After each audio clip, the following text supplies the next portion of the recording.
Consciousness is the big objection to materialism. It's the thing that screams out that there's something more than the mere material. Even just when you have an average dream, it's fascinating to think what's going on there. You've got images in your head. You can close your eyes and you can picture things. You can see colors. You can see shapes in your head. Like, where are those shapes? I spoke about this recently on YouTube, and people kind of, in my comment section, they really didn't like this idea. And maybe I'm just getting something wrong here, but I was talking about how if everything you experience, if everything in the brain is reducible to the material, when I close my eyes and see a triangle, there really is a triangle there. I can see it. It's there. And I think, well, where is that triangle? The materialist has to say it's reducible to just somewhere in your brain. But if I cut open your brain, I'm not going to find a triangle inside of it, right? And people thought that this was a bit silly because it's kind of like if you cut open a computer, you're not going to find the thing that it's displaying on the screen. But you still have the screen displaying the triangle. In your mind, you just have the mind. There is no interface. It's just the computer. It's as if the computer itself, somehow there was a triangle in the computer's own first-person subjective experience. Like, where is that triangle that you can picture in your head? Where the hell is it? Think about redness, for example. There are some red things in this room. There's a red star over there.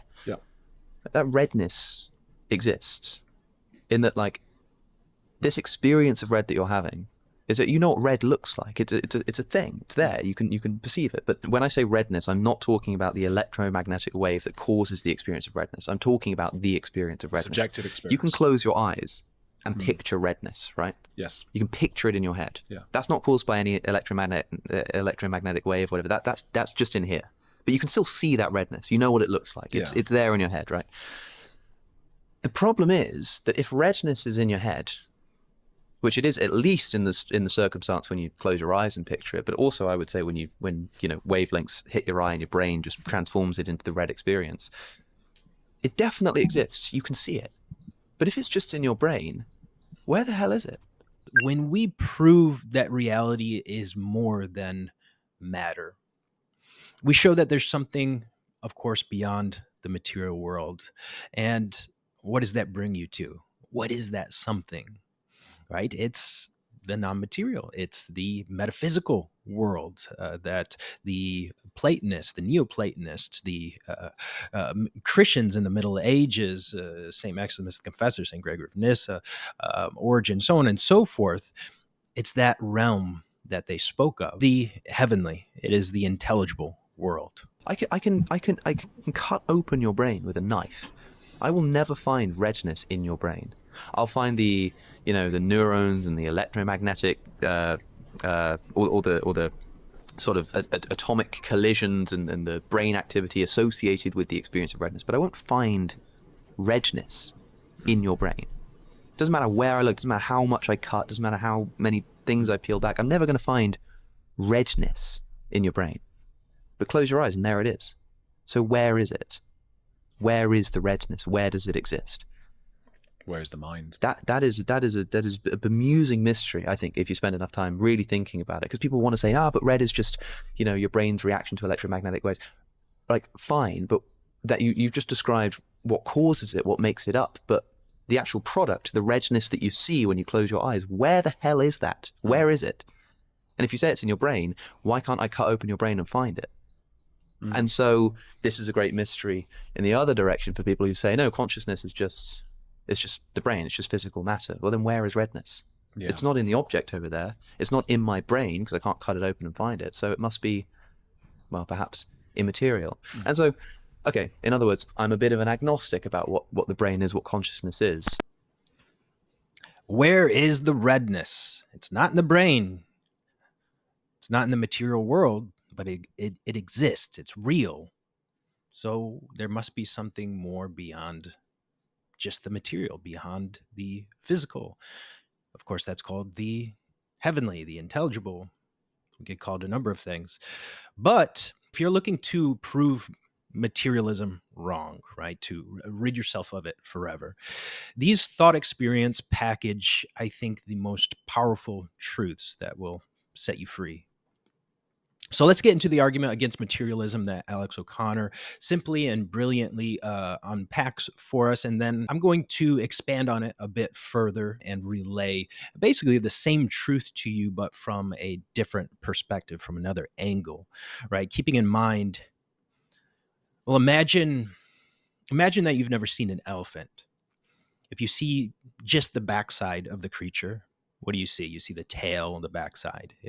If you view it from the front, all you see is the head, the trunk, the tusks.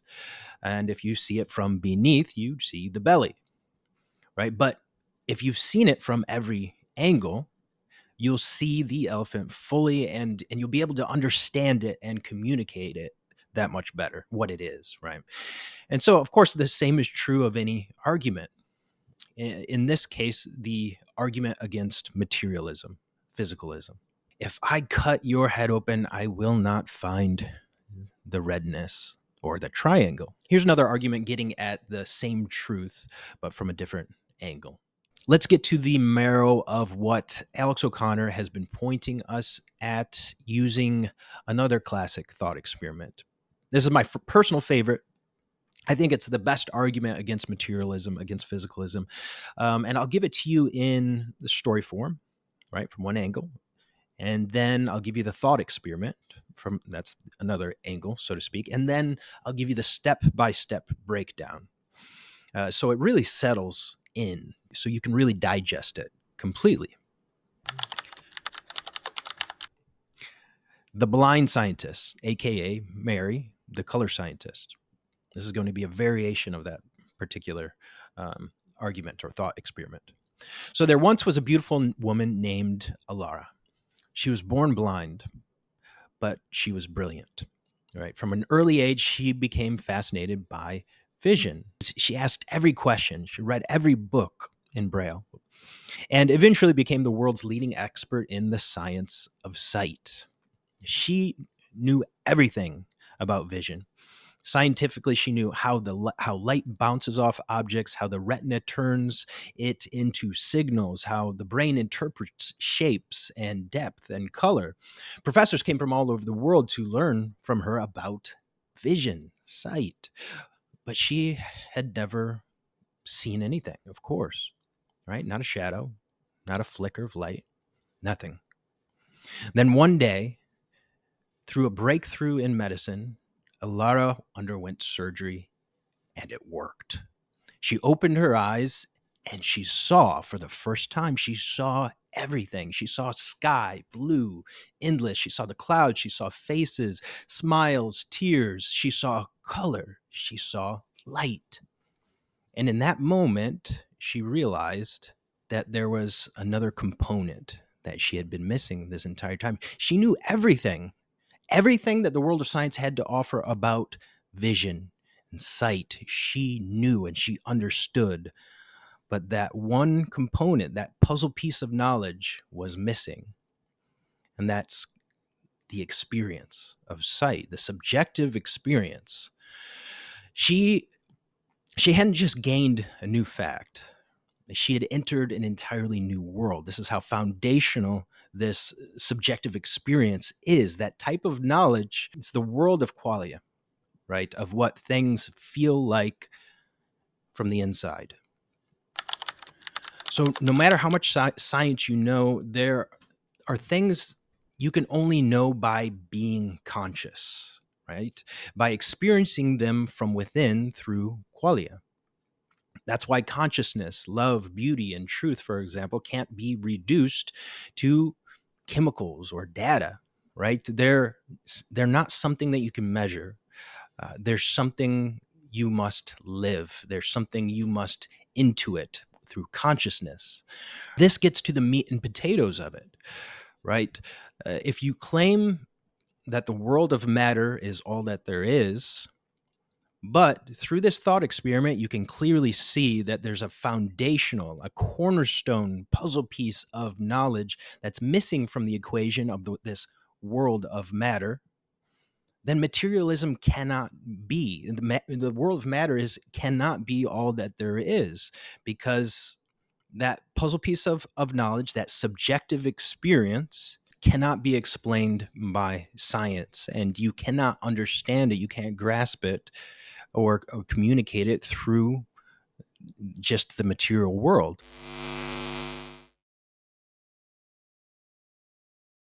Qualia, right? They're the subjective experiences, the conscious experiences we have. It's the what it's like to be conscious. So I think about the redness of the color red. You hear that one all the time. The blueness of the color blue, the greenness of the color green, the bitterness of coffee, or the taste of coffee, the pain of a migraine, the warmth of the sunlight on your skin, the joy that you experience when you have your first child. All these different things, these are qualia, right? And they're not just brain processes, right? They're what it feels like to experience something from the inside, right? So, why are qualia a problem for materialism? So, science can measure brain activity, but it can't access the inner experience, the qualia, right? You can know everything about somebody's brain, but you still wouldn't know what their experience feels like, what it is, right? You can study light waves all day and never know what it's like to see the color red until you actually see and experience the color red.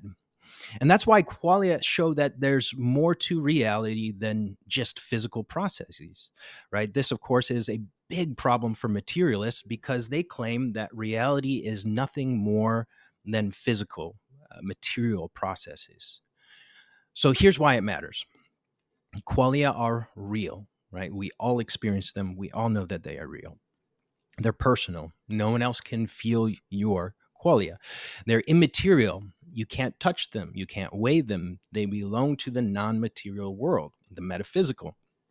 And since love, beauty, truth, moral conviction, morality, they all involve qualia, it suggests that the most meaningful parts of life aren't material at all. Now, here's the thought experiment, and this is probably where it's really going to settle in for you. This is an adaptation of the classic Mary the Color Scientist thought experiment proposed by the philosopher Frank Jackson to argue against physicalism. So this woman is a brilliant scientist who has been blind from birth. She knows everything about the biology of vision, like we discussed earlier, how eyes work, how light travels, so on and so forth. Then one day her sight is restored. When she begins to see, does she learn something new? That's the key question here.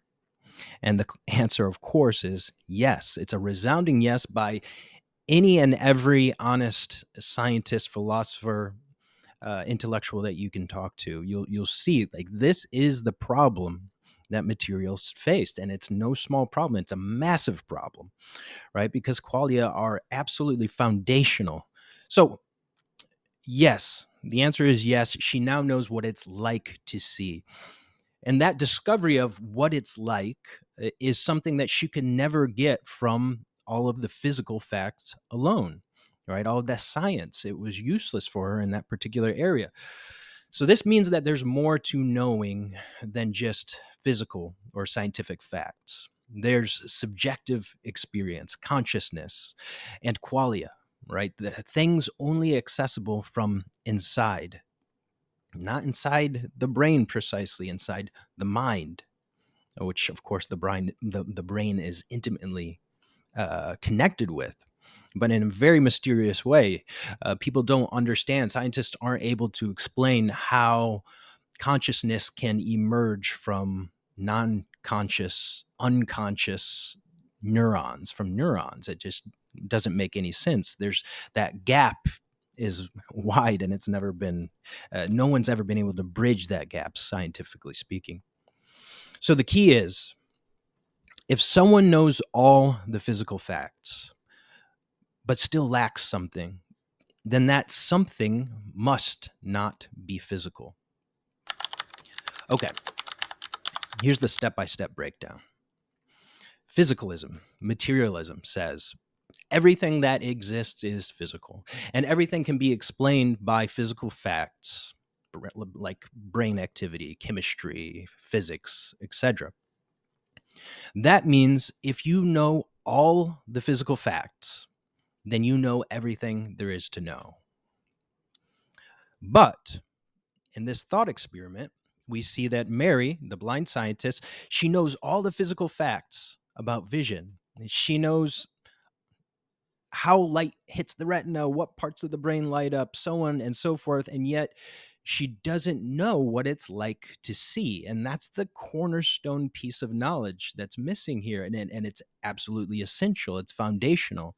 But then she gains sight. And the moment she sees, she says, oh, this is what seeing is like. This is what I've been missing. Now I know.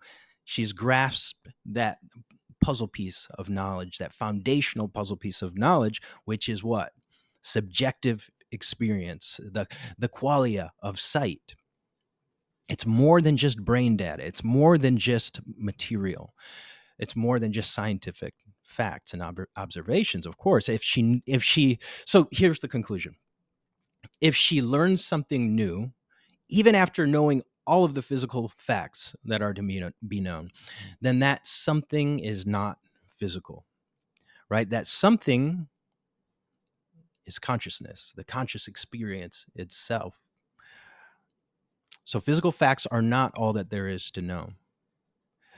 Conscious awareness cannot be reduced to physical processes. One last angle really quickly. Imagine reading a million books about music, but never hearing a note.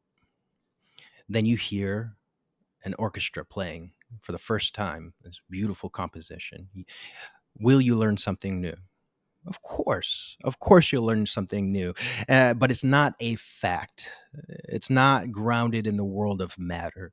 It's an experience. It's a subjective experience, right? Experienced consciously through your consciousness, through the mind, which is what can intuit the intelligible world, right? The heavenly world, the metaphysical world, right? That's consciousness.